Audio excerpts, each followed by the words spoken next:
جب ہم corrupt leadership کو برداشت کرتے ہیں، جب ہم کرپشن کو برداشت کرتے ہیں، اس قوم کو اس کی قیمت ادا کرنی پڑتی ہے بدقسمتی سے، اور بدقسمتی سے غریب لوگ ہی اس قیمت کو ادا کرتے ہیں۔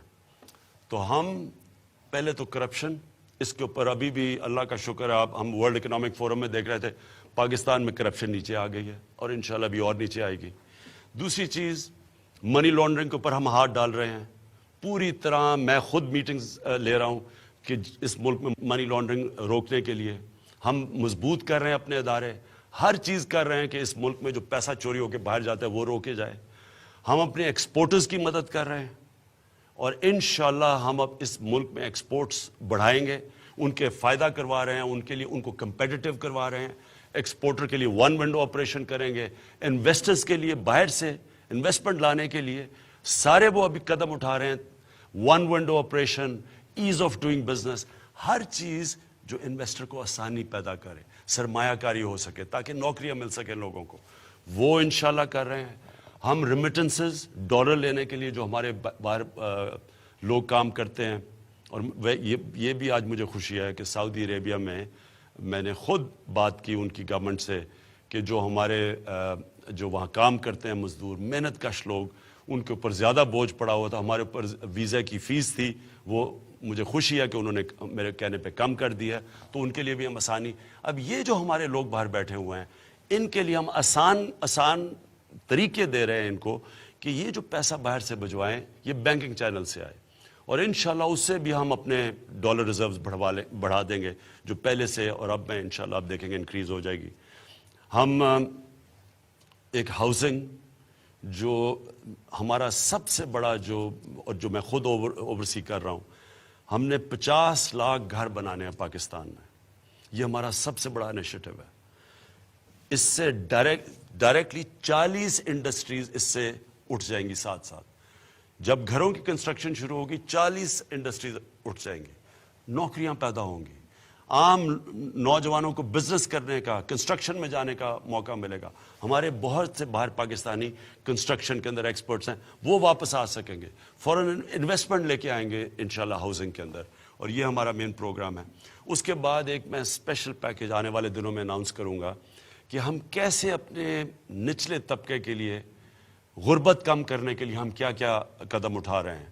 ایک سیفٹی نیٹ، یعنی جو نچلے طبقے کی مدد کرنے کے لیے ہم کون سی اب چیزیں، وہ پورا پیکیج انشاءاللہ وہ میں آنے والے دنوں میں آپ کے سامنے رکھوں گا۔ جو میں آپ سب سے چاہتا ہوں کہ آپ نے صرف ایک کام کرنا ہے کہ یہ سمجھ جانا ہے کہ ہمیں تھوڑی دیر کے لیے یہ مشکلات کا سامنا کرنا پڑے گا، کیونکہ جب ہم نے یہ قرضے، یہ جو سارا بوجھ پڑا ہوا ہے قرضوں کا، ہر ادارہ نقصان کر رہا ہے، ریلوے، پی آئی اے، اور نقصان بڑھتے جا رہے ہیں۔